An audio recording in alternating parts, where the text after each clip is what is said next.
The urgent need to address gentrification in Gallatin, Tennessee, and its negative effects.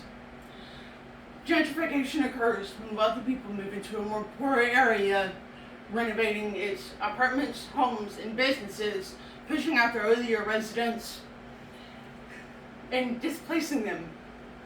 It is linked to creating a market of consumers who are willing to pay a premium price for services and comfort. Now, instead of just the earlier residences, Gallatin is starting to lose our farmland, our beautiful wildlife, and homes our history was built upon. Chelsea, why are you talking about something that doesn't involve you? Well, after seeing a Circle K being completely shrouded by, a local cemetery being completely shrouded by a Circle K convenience store, or our former courthouse being used as a hotel, after reading the articles of Project 25, I was upset, to say things very nicely. If you live in or around Gallatin, you have strolled through downtown, savoring the unique blend of history and soul, partaking in the vibrant spring and fall festivals, as well as numerous other gatherings around town. I can't predict the future, but I can tell you this. Having spent countless hours at the public library as a volunteer, going out with friends around adventures in Gallatin,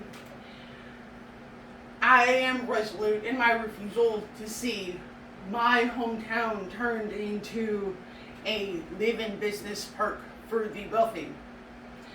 It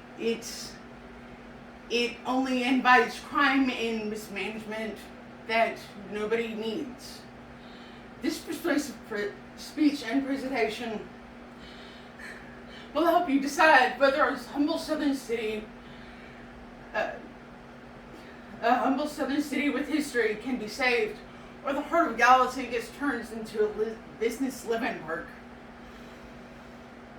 I aim to underscore the importance and exploring the importance of safeguarding our history, farmlands,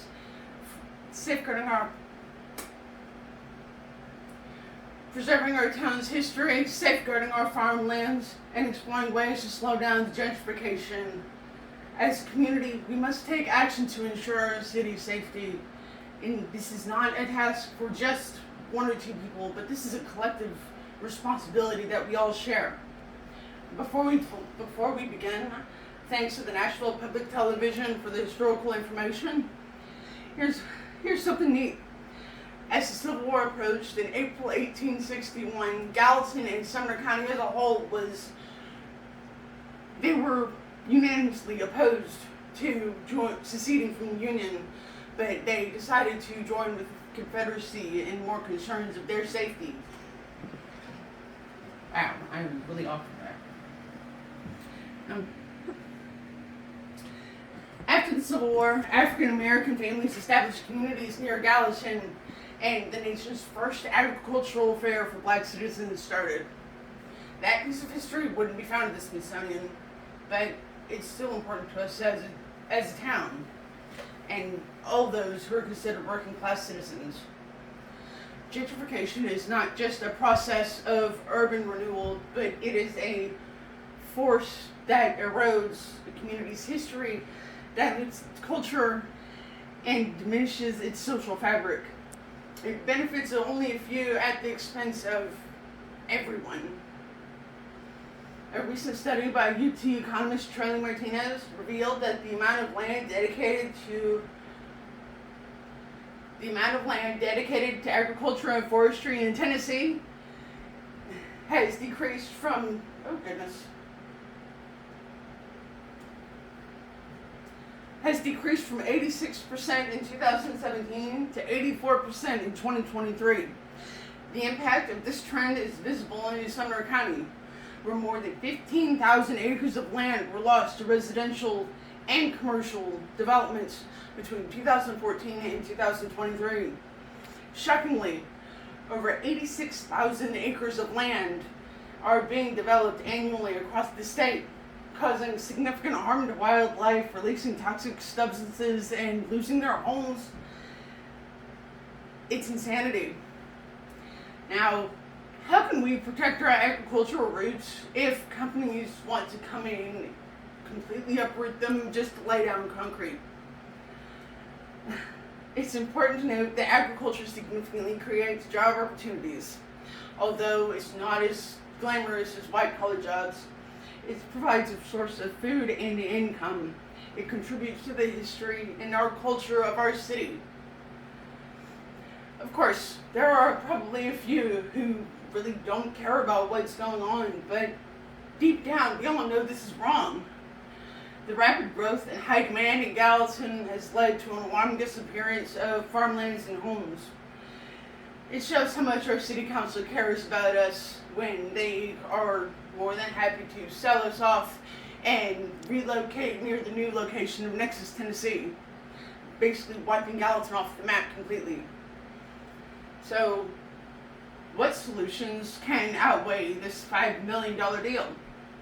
Now that we have analyzed and understood how gentrification can harm the local community, we should focus on rebuilding current buildings to give the community a facelift of sorts. The courthouse could be used as an extension of the Sumner County Museum, even allowing high school and college criminal justice classes to use the courtrooms. With supervision, of course. We could utilize the vacant houses within the area and allow new residents to choose to live between a piece of Southern history or a new development project, like Nexus, Tennessee. With evidence from Guaranteed Rate as of 2022, the area of 37066 has a home vacancy rate of 1.2% and a rental vacancy rate of 3.1%. Advocating for affordable housing can fill each of the 20,000 vacant homes in Gallatin, and the profit margin could amount to over $12 million. This persuasive speech and presentation has helped you decide whether a humble southern city with soul can be saved, or the heart of Gallatin becomes a business living park. It's concerning that our city council is willing to do this and just run off, leaving whatever is left of Gallatin there. What can you do to save our community? For the most part. Oh, we're good.